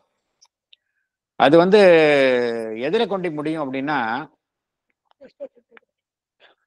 எதுலேயுமே நமக்கு வந்து ஒரு ஒத்திசைவோ ஒரு ஒப்புதலோ இருக்காது, ஒரு அக்ரிமெண்ட்டே இருக்காது, இணக்கமே இருக்காது. எண்ணங்கள் வந்து ஒவ்வொருத்தரும் தனிமனித இணக்கங்கள் முரணாக தான் இருக்கும், ஒன்று முரணாகத்தான் இருக்கும், மாறுபட்டு கொண்டே இருக்கும். எந்த ஒரு தனி மனிதனுடைய சிந்தனையும் ஒரே மாதிரி இருக்காது, மாறுபட்டு கொண்டே இருக்கும், முரணாக இருக்கும். டிசார்டர் ஆஃப் ஒப்பீனியன் தான் இருக்குமே ஒழிய உண்மையை வந்து வெளியே கொண்டு வராது. அது இத்தகைய இது வந்து உண்மையை வந்து வெளியில கொண்டு வராது. டிசார்டரும் பிளக்சுவேஷன் தான் இருக்கும், மாறுபட்டு கொண்டே இருக்கும், ஒரு ஒழுங்கற்ற முறையில தான் இருக்கும் அப்படிங்கிறார். இதனுடைய அடிப்படை பின்னணி ஏன் அப்படி அமைகின்றது என்றால், ஒரு மனிதன் வந்து ஒரு அடக்குமுறையில இருக்கிறான், அவனுக்கு வந்து சமுதாயத்துல வந்து அவனுக்கு வந்து நீதி வேண்டும், அவனுடைய தனிமனித உரிமைகள் வந்து அங்கீகரிக்கப்பட வேண்டும், அவன் சார்ந்துள்ள சமுதாயத்தினுடைய நலன்கள் வந்து பாதுகாக்க வேண்டும், அவனுடைய அபிலாஷைகள் வந்து பூர்த்தி செய்ய வேண்டும் என்கின்ற ஒரு தேவை வந்து இருக்கின்றது. அதை வந்து யாருமே மறுக்க முடியாது. அப்படிப்பட்ட தேவை வந்து நிச்சயமாக பார்த்தோம் அப்படின்னா அது போராடித்தான் ஒருவர் அடைய வேண்டி இருக்கின்றது. போராட்டம், புரட்சி, இதன் மூலமாகத்தான் அடைய வேண்டியிருக்கு. இதை யாரும் மறுக்கல. இட் இஸ் எ ட்ரூத் அப்படிங்கிறார் பகவான்.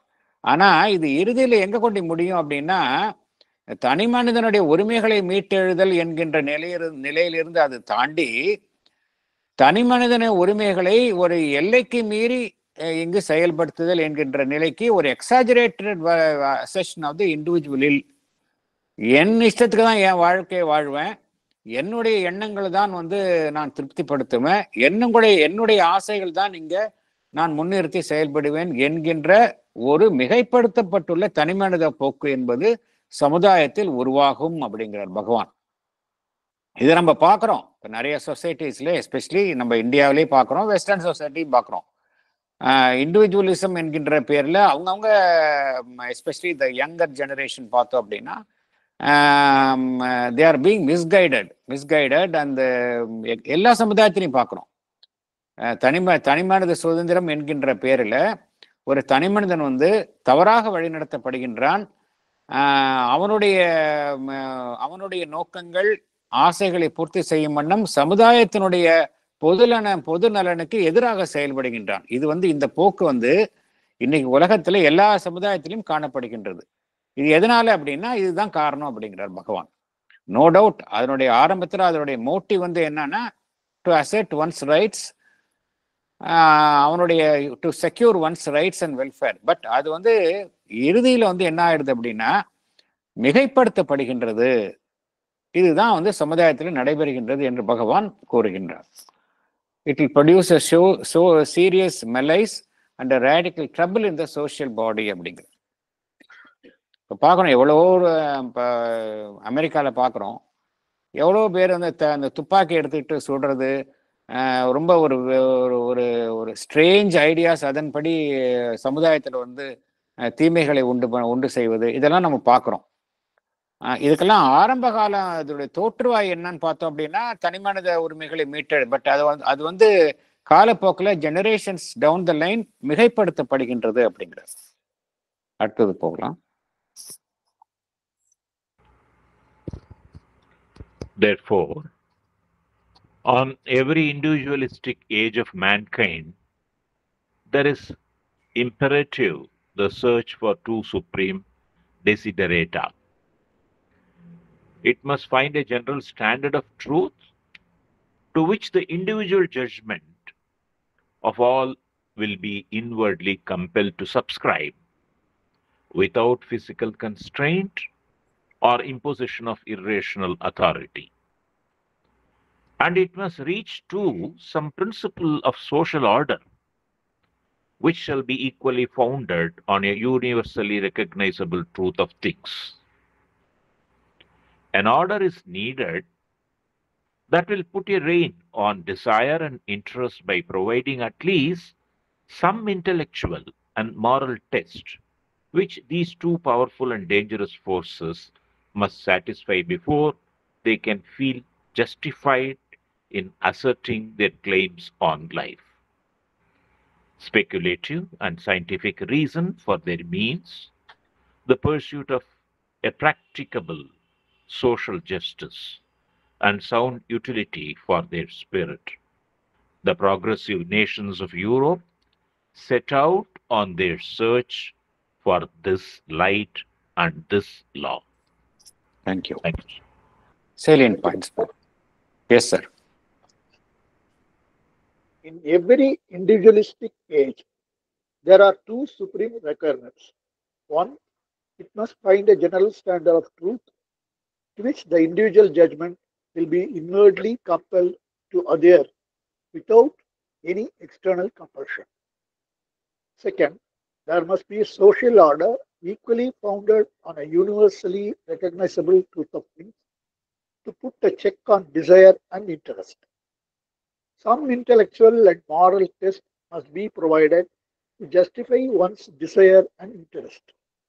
The progressive nations of Europe set out on their search for this truth and for this order, with scientific reason as their means, and the pursuit of practicable social justice and sound utility for their spirit. Thank you, sir. So இந்த முதல்ல சொன்னோம் individual desire and ideas வந்து ஒரு ஒரு எல்லை மீறி நிலை செயல்பட்டது அப்படின்னா சமுதாயத்திற்கு வந்து அது வந்து தீங்கி விழ வைக்கும் அப்படின்னு. அதனால பகவான் வந்து ரெண்டு விஷயம் வந்து ஒவ்வொரு சமுதாயத்திற்கும் தேவை அப்படிங்கிறார். ரெண்டு அடிப்படை தேவைகள், டெசிடரேட்டா அப்படின்னா தவிர்க்க முடியாத கட்டமைப்புகள், தவிர்க்க முடியாத தேவை, இன்றியமையாதவைன்னு அர்த்தம். டெசிடரேட்டா, டூ சுப்ரீம் டெசிடரேட்டா அப்படிங்கிறார். ரெண்டு விஷயம் என்ன மனித சமுதாயத்திற்கு தேவை அப்படின்னா, நம்ம வந்து ஒரு பொதுப்படையான ஒரு உண்மை, பகவான் வந்து ட்ரூத் அப்படிங்கிறது கேபிட்டல்ல போட்டிருக்காரு. அப்படின்னு என்ன அர்த்தம்னா த ரியல் ட்ரூத் அப்படிங்கிறது ரியல் ட்ரூத் அப்படிங்கிறது எந்த உண்மை வந்து இந்த உலகத்தை வழி நடத்துகின்றதோ அதன் அடிப்படையில் ஏற்படுத்தப்பட்டுள்ள ஒரு அளவுகோல். It must find a general standard of truth. அதன் அடிப்படையில் தான் ஒவ்வொரு தனிமனிதனுடைய கணிப்பும் ஜட்ஜ்மெண்ட்டும் அமையணும் அப்படிங்கிறார். அதை ஒட்டி தான் அவன் வந்து செயல்படணும். அது எப்படி செயல்படணும் அப்படின்னா, அவன் வந்து அதை வந்து தனக்குள்ளேயே உணரணும். அதை வெளியிலேருந்து யாரும் இம்போஸ் பண்ணக்கூடாது, அவன் மீது திணிக்க கூடாது. தானே இன்வர்ட்லி கம்பெல் டு செப்பரேட், தானே வந்து தனக்குள்ளேயே அந்த உண்மையை உணர்ந்து அவன் அந்த உண்மைக்கு இணங்கி செயல்படணும் அப்படிங்கிறார். இது வந்து ஃபர்ஸ்ட் ரெக்குவயர்மெண்ட் அப்படிங்கிறார். அப்புறம் வந்து ஒரு சமுதாயத்துல வந்து ஒரு ஒழுங்கு, some principle of social order அப்படிங்கிறார், இது வேணும் அப்படிங்கிறார். அது எதன் அடிப்படையில் இந்த ஒரு சோஷியல் ஆர்டர் அமைக்கப்பட வேண்டும் என்றால், எல்லோராலும் அங்கீகரிக்கப்பட்ட உண்மை, யூனிவர்சலி ரெக்கக்னைசபிள் ட்ரூத் ஆஃப் திங்ஸா இருக்கணும் அப்படிங்கிற. அதன் அடிப்படையில் தான் சோஷியல் ஆர்டர் இருக்கணும். இப்போ ஃபார் எக்ஸாம்பிள், எனக்கு வந்து ஒரு விஷயம் வந்து உண்மைன்னு தோணுது அப்படின்னா, எனக்கு மாத்திரம்தான் உண்மையா இருந்தது, மற்றவங்களுக்கு அது உண்மையா படலை அப்படின்னா அது பிரயோஜனம் கிடையாது, அதுல ஆர்டரே இருக்காது. மற்றவர்களுக்கு வந்து அது வந்து அகென்ஸ்டா இருக்கும். Then there will not be order, there will be chaos. எல்லோராலும் அங்கீகரிக்கப்பட்ட உண்மையின் அடிப்படையில் தான் இருக்கும். ஃபார் எக்ஸாம்பிள், ஒரு சமுதாயம் மற்றொரு சமுதாயத்தின் மீது வன்முறையை பிரயோகிக்க கூடாது என்பது எல்லோராலும் ஏற்றுக்கொள்ளப்பட்ட ஒரு உண்மை. அதுதான் வந்து யூனிவர்சல் ரெக்கக்னைசபிள் ட்ரூத் ஆஃப் திங்ஸா இருக்கின்றது. இதன் அடிப்படையில் தான் UNO, யுனைடெட் நேஷன்ஸ் எல்லாமே ஆரம்பிக்கப்பட்டது. ஆனா இப்ப அப்படி இல்லை, அதை மீறுகின்றார்கள். அந்த உண்மையை வந்து எல்லாரும் மீறுகின்றார்கள். அவர்கள் வந்து என்ன பண்றாங்க, மற்றவர்களை வந்து வன்முறையை கட்ட வைத்து விடுகின்றார்கள். இது வந்து அதனால பகவான் என்ன கூறுகின்றார், எல்லா சமுதாயமும் அனைவராலும் அங்கீகரிக்கப்பட்டுள்ள ஒரு உண்மையின் அடிப்படையில் தான் செயல்படணும் அப்படிங்கிறார். அப்படி செயல்படும் பொழுது என்ன நடைபெறுகின்றது என்றால், ஒரு தனி மனிதனுடைய ஆசைகள், அவனுக்கு எது தேவையோ அந்த தேவைகள், இவைகளெல்லாம் வந்து ஒரு ஒழுங்கமைக்கப்படும். தனி மனிதன் வந்து ஆசைப்படுவது இல்ல அவனுடைய நலனை கருதி செயல்படும் பொழுது என்ன நடைபெறுகின்றது என்றால், அந்த சமுதாயம் பாதிக்கப்படுகின்றது. இதை நம்ம பார்க்கிறோம், அரசியல் ரீதியான அமைப்புகள்ல பார்க்கிறோம். தனி மனிதனுடைய ஆசைகள், இன்ட்ரெஸ்ட் வந்து முன்வைத்து செயல்படுவதனால எல்லா இடத்துலையும் வந்து ஒரு தவறான செயல்பாடுகள் நடைபெறுவதை நம்ம பார்க்கிறோம். நம்ம சமுதாயத்தில் நம்ம பார்க்கிறோம். அங்க எது முன்னிலை வகிக்கின்றது என்றால், தனி மனிதனுடைய ஆசைகள், தனி மனிதனுடைய நலன்கள். அங்க சமுதாயமோ இல்ல அவன் வகிக்கக்கூடிய பொறுப்போ அது வந்து அங்க முன்னிலை வகிப்பதில்லை. அவனுடைய ஆசைகள், அவனுடைய இன்ட்ரெஸ்ட், நலன்கள். அப்படி இருக்கும்போது என்ன நடைபெறுகின்றது என்றால், சமுதாயம் பாதிக்கப்படுகின்றது.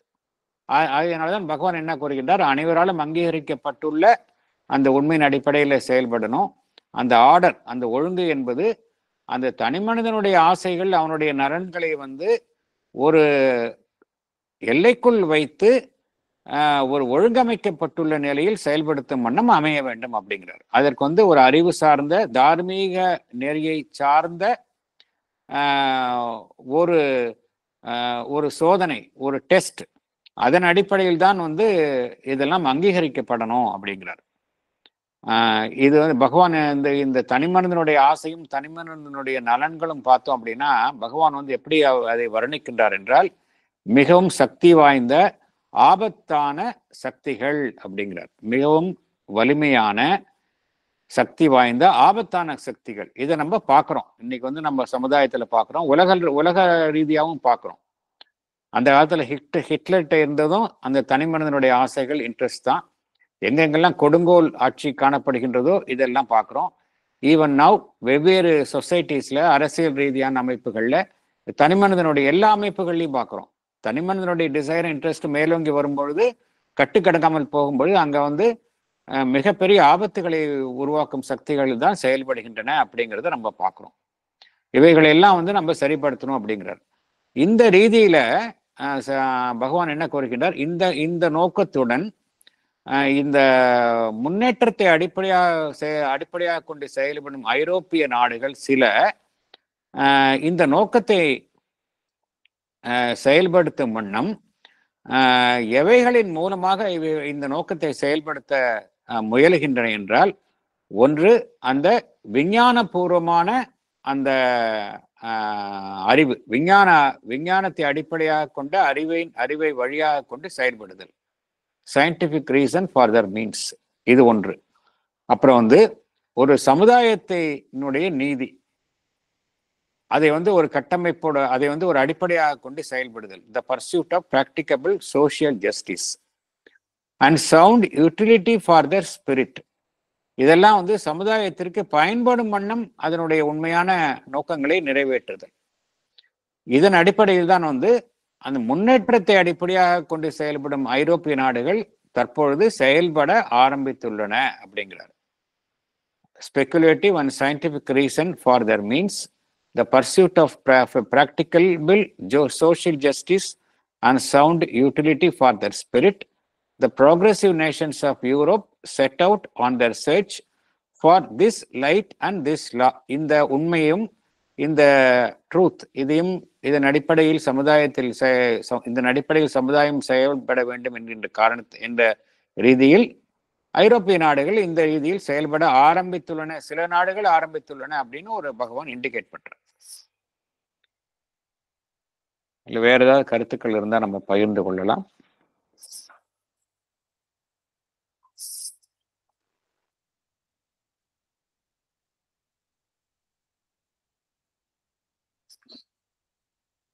சார் கேட்கலாமா? Yes sir. இந்த பேரல ரெண்டு இடத்துல ட்ரூத் யூஸ் பண்ணிருக்காங்க பகவான். It must find a general standard of truth. அந்த ட்ரூத் ஸ்பிரிச்சுவல் ட்ரூத்னு எடுத்துக்கலாமா? அதே மாதிரி பின்னாடி universally recognisable truth of things, universally recognisable truth of திங்ஸ்ங்கிறாரு. அங்க ஹியூமன் ட்ரூத் இல்ல மென்டல் ட்ரூத் அப்படின்னு எடுத்துக்கலாமா? எஸ், ஆமா. அதாவது பகவான் என்ன கூறுகின்றார், தனிமனிதனுடைய அந்த செயல்பாடு என்பது தனிமனிதனுடைய ஜட்ஜ்மெண்ட், இண்டிவிஜுவல் ஜட்ஜ்மெண்ட் எதன் அடிப்படையில் இருக்கணும் அப்படின்னா, ஒரு ஜென்ரல் ஸ்டாண்டர்ட் ஆஃப் ட்ரூத் அப்படிங்கிறது, அந்த ட்ரூத்துங்கிறது ஹையஸ்ட் ட்ரூத் தான் பகவான் சொல்றார். The highest truth அந்த ஸ்பிரிச்சுவல் லெவல்ல காணக்கூடிய அந்த ட்ரூத்தை தான் பகவான் இங்க ரெஃபர் பண்றாரு. ஏன்னா எப்படி ஒரு தனி மனிதனுக்கு அவனுடைய அக உணர்வினுடைய ரீதியாக தோன்றும் அந்த உண்மை அப்படிங்கிறார் பகவான். டு விச் அந்த இன்வர்ட்லி கம்பெல் டு சப்ஸ்கிரைப் அப்படிங்கிறார். அந்த எப்படி அந்த உண்மையை அவன் நாடுகின்றான் என்றால், அவனுடைய அகத்தினுடைய ஒரு உந்துதலின் அடிப்படையில் தான் அந்த உண்மையை நாடுகின்றான். அப்படின்னா அது ஒரு ஸ்பிரிச்சுவல் ட்ரூத்தா தானே இருக்க முடியும் இல்லையா? அதைத்தான் பகவான் கூறுகின்றார். It must find a general standard of truth to which in the individual judgment of all will be inwardly compelled to subscribe அப்படிங்கிறார். வித்தவுட் எனி அதுக்கு வெளியில அந்த உண்மைங்கிறது நமக்குள்ளேயே சுட்டி காட்டப்படுவது, நமக்குள்ளே இருந்து வெளியில சுட்டி காட்டப்படுவதை ஒழிய வெளியில இருந்து நம்ம மீது திணிக்கப்படுவது இல்லை அப்படிங்கிறார். அதே போல பகவான் இங்க இந்த யூனிவர்சல் ஆர்டர் அப்படிங்கிறது ஹியூமன் லெவல்ல ஒரு ஆர்டர், அந்த ட்ரூத் ஆஃப் திங்ஸ் எல்லாராலும் ஏற்றுக்கொள்ளப்பட, எல்லோராலும் அங்கீகரிக்கப்படும் உண்மை அப்படிங்கும்போது ஒரு ஹியூமன் லெவல்ல சொல்றார். Universally recognisable truth of things அப்படிங்கும்பொழுது இங்க பகவான் குறிப்பிடுறது ஹியூமன் லெவல்ல குறிப்பிடுகின்றார். Thank you sir.